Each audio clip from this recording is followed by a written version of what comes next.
years ago, I helped a really good friend of mine find his biological family.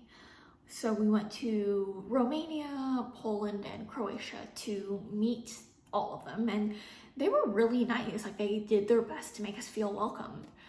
I remember the first day, I woke up just super jet lagged at like noon, and I walked into the kitchen to see my friend there, and I asked, where do we keep the snacks? I'm really hungry. And he gestured off to my side, and I turned to see like 30 Romanian grandmothers just like, oh, you're hungry? And then I swear, like, each of them fed me my body weight in food. Like,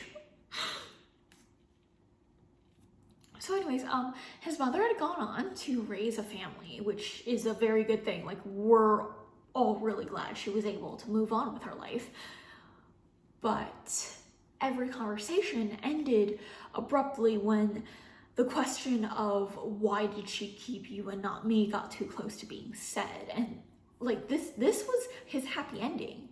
You know, he found his family, they love him, and he goes back twice a year, except for the last 2 years for obvious reasons. And he's a lot happier now than when I first met him. But there's always a little bit of sadness, a little bit of why me, a lot of guilt when he watches home videos that he wasn't in, when he tells stories about his childhood that are very short and simple because everything else about that time was just miserable. And when his mother averts her eyes because she knows this too.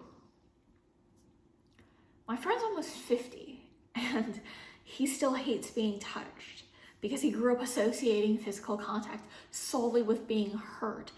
His childhood friends were the 2 boys he shared the bed with because there weren't enough for everyone. And a year before we met, and we met at a meeting for adult survivors of childhood sexual abuse and assault.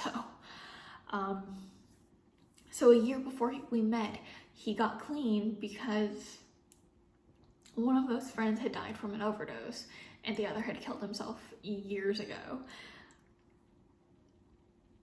Decades later, and the effects of Decree 770 are still deeply, deeply felt in him and his family.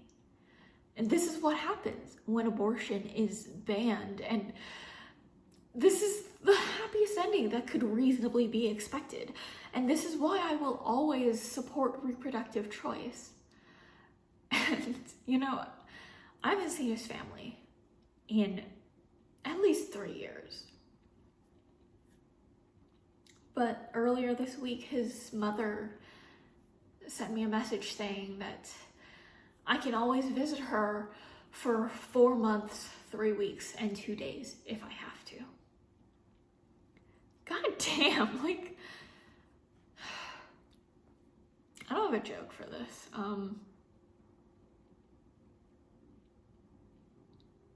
Oh, if you are ever hungry, tell 30 Romanian grandmothers because they will feed you polenta of food.